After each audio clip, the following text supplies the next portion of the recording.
Today we're going to be getting into how to stop winter colds in their tracks. Now, of course, this can be used for any time of the year, but I want to go over a crash course into how you're going to get sick in the first place, and then by all natural methodologies, what you can do to mitigate that sickness, to overcome the cold faster, and maybe not even let it lock in.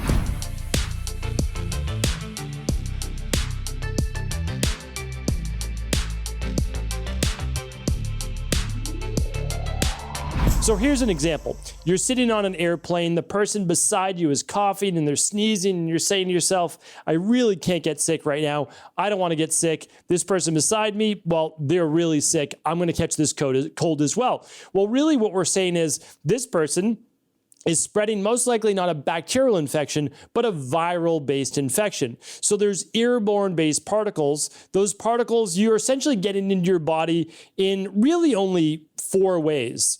The least common way is you have some type of cut on your skin and it's moving through the skin into your bloodstream. Less common. Okay, another not as common way would be touching your eyes. So this is why it really does matter. Like hand washing matters, but it really doesn't matter, to be honest with you, if you're not putting your hands in your eyes, up your nose, or in your mouth. Like, that's the truth. And because that's how it spreads, right? So, and of course, shaking someone else's hand, etc. But I don't think we should stop shaking each other's hands. I just think that maybe we just shouldn't put our hands in our mouth, in our nose, in our eyes, especially as we get to be adults, because that's really how it's spreading. Now, the main way, though, is airborne. So that means as you're breathing in through your nose, this is the main way it's spread. You breathe in through your nose, and those viral particles enter through your nose, and then they can get assimilated into the bloodstream and through the mucosa. So last Friday, I went over why some viruses children aren't as susceptible to. One of those being COVID-19. Again, I'm not saying kids can't get that, a SARS-CoV-2 virus. However, it shows that how their body, this is at least a theory right now, is able to break it down faster. That's what I want to share with you here today. How can we all begin to break down these viruses faster? Some of it's supplementation, but really it goes with all of it is lifestyle based, because you're not always going to have all of your immune boosting supplements with you. So what can we do? All right. So first and foremost, you can't escape, like you just can't escape that person you're sitting next to on the plane. So that's not ideal, because the truth is that the more of a virus you inhale, the greater what's called the viral load. Now, that's typically not explained ever to anyone. So if you're only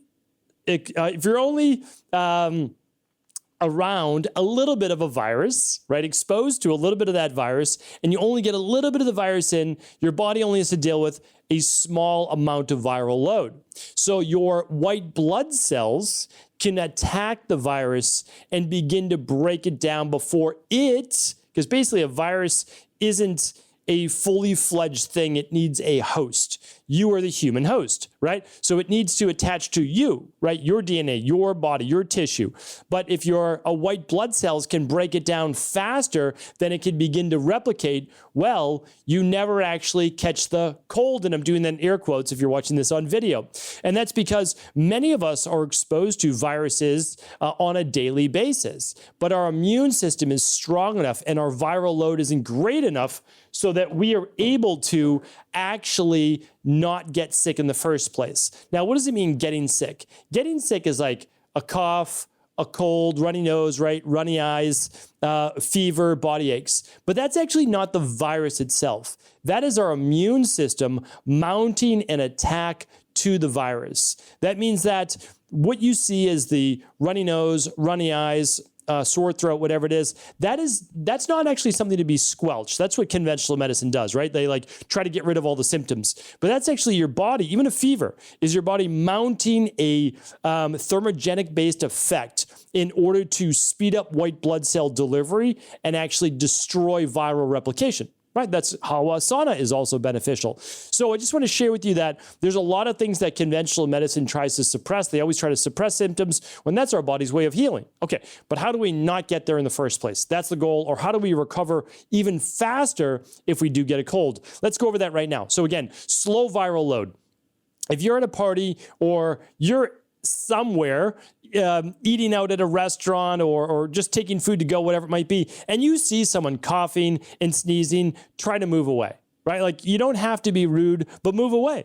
The less of that than you inhale, then the less viral load your immune system has to fight off. If you're exposed to a high viral load, you're most likely going to get sick. I mean, just the way that it is, unless you already have the white blood cells that have already been in contact with that virus before, and you can mount a faster attack because you don't need to build up a whole new army of white blood cells. But that's one way. So the second is, and I know this is pretty obvious, if you can't get sick, like if you absolutely can't get sick, and that's why it's challenging for me, because I love to speak at events. So I go and I travel, speak at events. And most of the time, the way that I get to an event is flying because there's not a whole lot of events always where I'm at. And so the problem is that I have to be on a flight to get there, right? But if you're like, I can't get sick for a presentation I have in 3 days, or I can't get sick for whatever, then I would say to you, do workouts at home. Don't go to a gym where 1,000 people have been at. Don't go out into a crowded marketplace or whatever where there's going to be a lot of people. Now, again, I'm not saying that's the way that you should live your life, but if you absolutely can't get sick, stay away from large crowds of people. That's just the way that is. And then follow these others. You know, people always say, you know, you have to put in washing your hands, with good hygiene, you know, hot water, not cold water, hot water, and soap. Well, here's the thing. It's not that I don't believe in hand washing. It's just I'm saying that the virus isn't going to move through your hands, right? It's going to move through you touching basically your mouth, your eyes, or your nose as to where then the virus might actually get in. So yes, wash your hands, but it's not the end all be all. That does not keep you from getting sick. And yes, it can help with the spread of germs. That's correct. But if everybody kind of keeps their hands away from their face, they're going to be doing just fine. And again, I think being overly worried is not the way that we should live, but it's my opinion. Because again, yes, washing your hands is helpful. Okay, so we have that one there. We're going to wash our hands. We're good. We got that one out of the way. The next one is this. If you believe that you've been exposed to virus or anything like that, more rest, more sleep. Why? Because you want to actually push your body in what's called more of the parasympathetic nervous system. So if you can get more sleep, that's actually when the body is recovering at its fullest, when it doesn't have to be on, when it's not in fight or flight, and it can really have more downtime, more melatonin rather than cortisol, the sleep hormone rather than the stress hormone during the day. And having said that, with your nutrition, intermittent fasting is a big one. But don't starve yourself, because that's actually a greater stress from the body, right? So like the thing is, if you're relaxing and you're just doing yoga and you're meditating, yeah, you could probably do like a longer fast. But if you're super stressed, well, being stressed actually can lower the immune system, right? And eating can help actually decrease some of those cortisol levels. Again, it depends on the individual. It depends if you're dropping into low blood sugar. There's a lot of depends right around that. But what I would say is this, use intermittent fasting. So absolutely try to do fast 3 to 4 hours before bed. Get in bed. Try to stay in bed if you can for a solid 9 hours. Even if you're not sleeping the whole time, at least you're resting. And that's a big part of this as well. All right, let's move a little bit more towards diet. Besides the intermittent fasting and stopping eating 3-4 hours before bed, you know, one thing I'll do is if I feel myself getting run down, I'll just do a smoothie for dinner. And why? It's just super easy to digest. That's basically it, right? So I could digest a smoothie in maybe an hour, 2 hours maximum, where a full meal that I would typically have at dinner might take 3 hours, might take even more, depending on the type of protein and the, you know, raw vegetables or something like that. So just kind of keeping that in mind. Easy to digest foods. Other foods that are great for the immune system are the colorful foods. So the brightly colored fruits and vegetables. Now, you're probably not eating fruit at a meal unless you're maybe making a smoothie or something, but certainly even if it was an hour before your meal, you could have some blueberries, you could have some cherries, you could have something brightly colored. You can even add in some of your citruses, maybe grapefruit or something like that would be fantastic, right? Some natural versions of vitamin C, and you get all your anthocyanins, your polyphenols, all those brightly colored, again, like I said, antioxidants. Now, other things that can be highly beneficial would be onions and garlic. Now, it depends if you're sensitive to those or not, but onions and garlic can be great for the immune system. Cauliflower could be another one as well. So look for your brightly colored ones. Honestly, whatever you want to eat is great. If you like your greens, eat your greens, your purples, your reds, your oranges. Try to get them all at that meal. Highly beneficial. I love adding sprouts as well. Sprouts just give you a nice boost in a lot of those micronutrients. Okay, so that's it. A big part of that is easy to digest foods. I mentioned that, but like, let's say you're typically having cubed sweet potatoes. You might just try making them mashed. Mashed sweet potatoes are easier to digest, break down, because they're already basically partially broken down for you. Always great to do. Does this mean you need to do this all the time? No, basically I'm saying how to stop a cold. Keep your energy for your immune system, not for all this digestion. So along that same path, we might say, well, let's not over-exercise. Yes, that's a good idea. So instead of going for that personal best weight training workout or personal best cardio run, lighter workouts, maybe a yoga workout, maybe a sauna instead of a workout that day, maybe a walk instead of a run. If you're doing weight training, again, which is highly beneficial. I've done many podcasts on this. Try to drink a smoothie during that workout. I talked about the attenuation of the lowering of the immune system, which happens with a hard weight training workout. So one of the ways to mitigate that, at least to a degree, is actually a protein smoothie during the workout. Banana, blueberries is great. I probably am going to do a whole podcast just on, they had cyclists that basically did a couple blueberries or more for a week before competition, and then had bananas during their competition and during their race, and they found that there was like a 5-fold increase in or decrease in inflammation. So it's pretty remarkable. I'm going to be doing a podcast, probably a Friday review on that. I love these just little nuances. I really do, because I love exercise. I love weight training, but my body doesn't always it responds, but it responds with quite a bit of inflammation. Just I can go into that with body types and Th2 dominance and my past with autoimmune and all that. But anyway, I love to be able to attenuate that, to be able to say, okay, how can I still do the things I love and can be recover quickly? So, okay, so let's not go overboard with any type of stress. So exercise stress or stress in general. Another stressor is smoking. So if you're someone that smokes cannabis or cigarettes or whatever it might be, just go easy on the inhalation of smoke, which is also an oxidant on the body. Another big one is if you enjoy your wine or you enjoy your alcohol, not while you are trying to overcome a cold or stop a cold, because alcohol can suppress the immune system. That's a big one as well.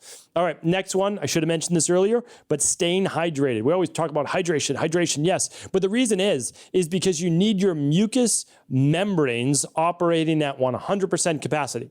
And it's mainly the mucous membranes of your nasal passages. So have you ever wondered, why do my eyes run when I have a cold? Why does my nose run when I have a cold? Well, the reason is it's literally moving white blood cells to the area and trying to get the infection, the viral-based infection, out of the body. It's moving it out of the body. That mucus is coming in. It's bringing secretory IgA, so immunoglobulin A and other types of white blood cells to be able to destroy that which is foreign to the body. So we shouldn't always stop all that mucus-based production. We shouldn't always dry out our nasal passages or eyes, right? Not a good thing when we're trying to stop viral-based replication. So what can you do? A neti pot.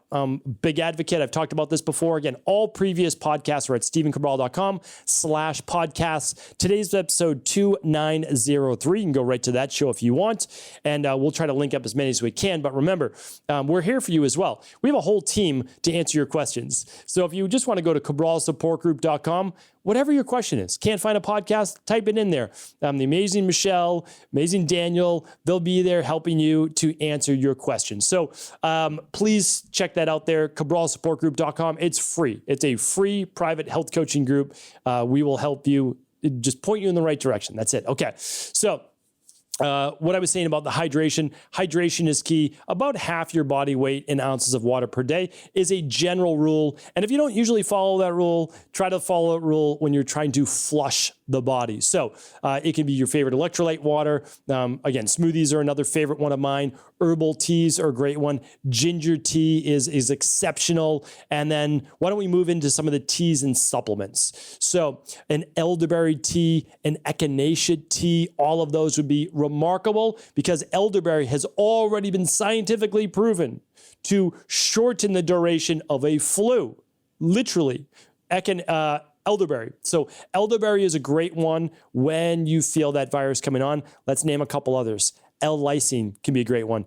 Echinacea, zinc, vitamin C, quercetin, which is called a zinc ionophore. I've talked about that before. Helps get zinc into those tissues and destroy viral replication. With another great one. Let's see. The one that is, it can be good for the energy and the adrenals as well. Licorice root. There we go. Had to jog the memory from all of the different herbs circling inside of my head. Licorice root could be another excellent one. So I'm going to point you to a couple nutritional supplements. Again, you never have to get them from Equilife. You can get them at your favorite provider. But what you'll want to look at is something called FM Zinc, Functional Medicine Zinc, or just our immunity protocol. It has balanced zinc, it has alkalizing vitamin C, and it has vitamin D. You just need to make sure those levels are high enough in addition to your daily activated multivitamin or your daily nutritional support. Make sure those are there. Get in omega-3s. You don't need a mega dose of the omega-3s. Those are great. Now, on top of that, what else might you do?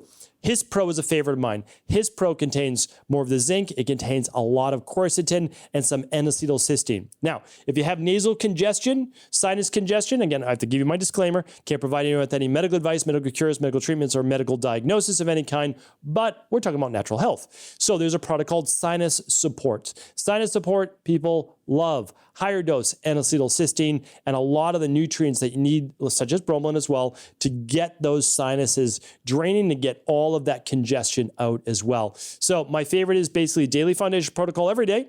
Add the immunity protocol during the winter-based months, which is exactly what I do. I typically use it all year round, but just not at a higher dosage.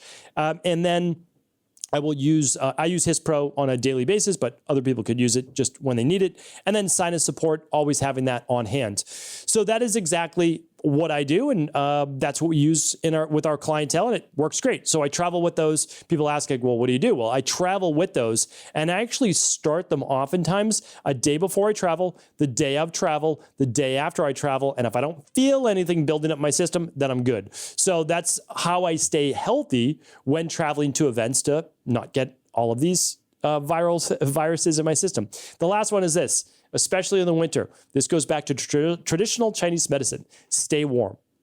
Don't expose yourself to a chill. Now, it doesn't mean that you can't do a cold plunge or things like that. You don't actually want to get to the point, though, where you start to get very cold. And here's why, like internally. You expose yourself to a lowering of white blood cells at that time. Now, initially, there's a surge of adrenaline and certain immune-based factors. But over the long term, you can actually, not over the long term, I shouldn't say that, over the 24 to 72 hours, you can lower immune-based function. That's an important one to understand. The cold itself in the winter lowers white blood cells in the mucosa of the nasal passages. I've done lots of scientific research, meaning sharing lots of scientific research with you on that. So just kind of keeping that in mind. The goal is to stay warm during the winter. Ayurveda talks about this, TCM talks about this, and not exposing yourself to that cold. Now, you want to do cold plunge, you want to do things like that, great. Just not when you feel a cold or virus coming on. That would be my non-medical recommendation to you. Hopefully today's show was helpful. Lots of other podcasts on my virus updates from a couple years back. If you're interested in this, whether it's long haulers, long COVID, etc., lots of those at stephencabral.com/podcast. You can just scroll through the images at the top. You'll find the one on viruses.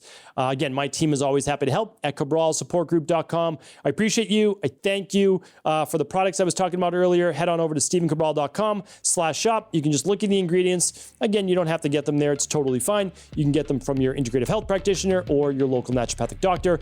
That works as well. Have an amazing day, everybody. I'll be back, as always, with a brand new Cabral concept tomorrow. Thanks so much for tuning into today's show. Before you go, don't forget to hit that subscribe button. I want to make sure that you're getting our daily content, not missing out on anything. Functional medicine, wellness, weight gain, weight loss, anti-aging, living longer, stronger, and all of the most cutting-edge research. And if there's any topics you want to hear, feel free to leave them in the comments below. Take care.